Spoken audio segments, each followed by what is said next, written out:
Hey, welcome. So today we are going to dive into the world of chemical bonds, but with a pretty cool twist. We're about to uncover a special kind of bond that seems to break all the usual rules of sharing, and it's all thanks to one very generous atom. You can think of chemistry kind of like a big potluck party. And the normal rule is, right, if you want to pair up and share a table, everybody's got to bring a dish. But what if one friend shows up with an amazing, like a full two-course meal, and the other friends, well, they just show up with an empty plate and a really good appetite?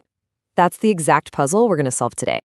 All right, so before we jump into the weird stuff, let's do a super quick review of the bond you probably already know, the one that follows those standard party rules.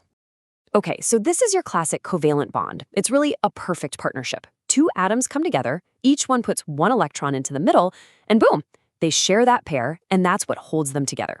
In our potluck analogy, this is like two friends agreeing to meet up, and each one brings a dish to share. It's simple, it's fair, and it's super stable. But chemistry, just like life, has these situations that don't always fit neatly into the rules. So let's take a look at a chemical puzzle that seems to completely break this fundamental principle of sharing. So let's look at the ammonium ion. We start with ammonia, that's NH3. The nitrogen in the middle is happily bonded to 3 hydrogens. But then along comes a hydrogen ion, and that little plus sign is key. It means it lost its only electron. It has literally nothing to bring to the party. So the big question is, how on earth can it form a bond if it has no electron to share?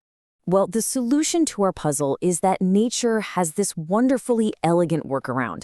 It involves a really special kind of bond that's only possible because of an atom that's willing to do all the heavy lifting.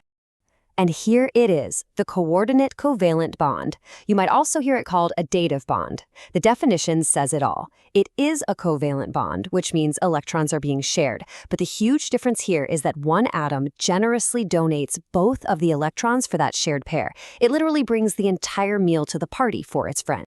And this lays it out perfectly. Look on the left. That's the standard deal. One electron from atom A, one from atom B. That's teamwork. But now look at the right. That's the coordinate bond.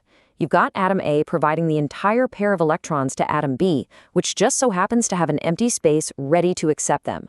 It's a simple donor and acceptor relationship. So now that we're armed with this new idea, let's go back and finally solve that mystery of the ammonium ion. This is how it all comes together. Okay, so here's the play-by-play. Step 1. The nitrogen in our ammonia molecule isn't just bonded to those 3 hydrogens. It also has something called a lone pair. That's 2 electrons just sitting there, not involved in any other bonds. They're just ready for action. Step 2. Our hydrogen ion shows up, the one with no electrons. It's basically an empty orbital, a perfect welcoming landing spot for electrons. And then step 3. The generous nitrogen atom donates its entire lone pair to form a brand new bond with that hydrogen ion. And just like that, NH4+ is born. And this is an absolutely critical point. Even though the bond formed in this special way, once it's there, you can't tell it apart from any other covalent bond. In that ammonium ion, all 4 of the nitrogen-hydrogen bonds are completely identical in strength and length. You can't point to one and say, oh, that was the special one. The origin story doesn't matter. All that matters is the final stable connection. Now, you might be thinking, okay, that's kind of cool, but it's probably just a weird niche thing, right? Oh, not at all. This act of chemical generosity is a fundamental process that's happening all around us and even inside our own bodies. Seriously, this type of bonding is absolutely everywhere.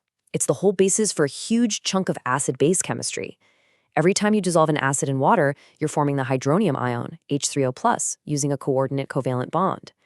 It's also crucial for how metal ions behave in water. And get this, it is how oxygen binds to the iron in the hemoglobin in your red blood cells. That's right, a coordinate covalent bond is literally delivering oxygen throughout your body as you listen to this. So what's the big takeaway here? The coordinate covalent bond isn't really a rule breaker. It's more like an expansion pack for the rules. It's a vital, flexible tool in nature's toolkit that allows for the creation of all these complex and essential molecules that just couldn't exist otherwise. It really makes you think, doesn't it? We start out learning these simple rules of sharing, one for one. But it turns out that generosity and flexibility are just as important for building the world around us. So the question I want to leave you with is this. If atoms can be this generous, what other chemical rules are just out there waiting to be bent?